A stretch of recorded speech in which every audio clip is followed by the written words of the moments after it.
আলহামদুলিল্লাহ আমরা বেশ কয়েক জায়গাতে মধু সংগ্রহ করে আরেক জায়গায় চলে আসছি। দেখি যে এইটাই কি পরিমাণ মধু আছে।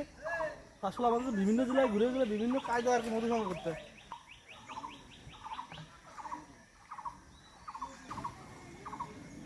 খোরশেদানির যে মধুগুলো এগুলা নিজ হাতে আমি কালেক্ট করে দেবো।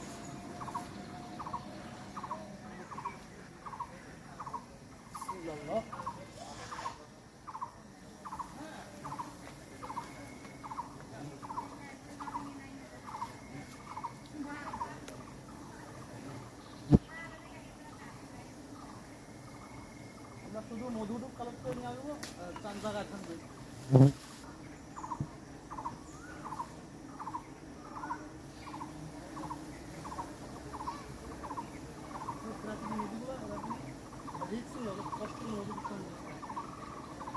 বিসমিল্লাহ, আল্লাহু আকবার, আল্লাহু আকবার। আসলে আল্লাহ নিয়ামত।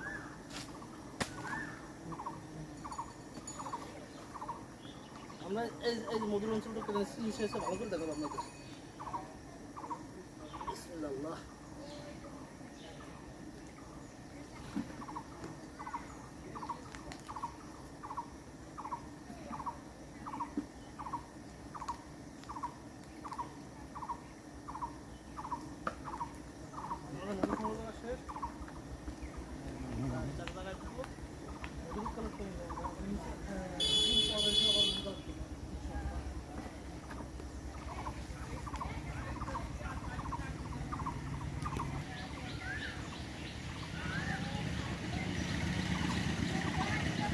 আলহামদুলিল্লাহ আমরা মধু সংগ্রহ করে নিচে চলে আসছি। আসলে প্রাকৃতিক যে মধুগুলা, অনেকে বলে থাকেন ভাই এত দাম কেন। দেখেন আমাদের বাইকে করে বিভিন্ন জেলায় ঘুরে ঘুরে মধু কালেক্ট করার পর কষ্ট করে তারপর আমাদের যে প্রতিপক্ষ আছে গাছের মালিক, তাকে সমান করে ভাগ করে আমাদের দিয়ে দিতে হয়।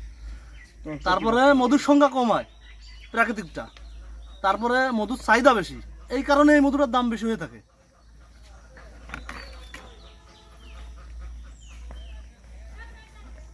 আপনাদের যে মধু আমি দিয়ে থাকি না কেন, আমি নিজ হাতে নিজে কালেক্ট করি। আসলে এখন যেহেতু বৃষ্টির সময়, দেখেন সবসময় আসলে চাকে এরকম ক্যাপিং করে থাকে না।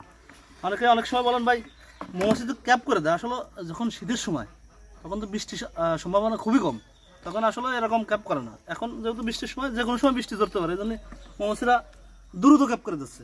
আসসালামু আলাইকুম, সবাই ভালো থাকেন।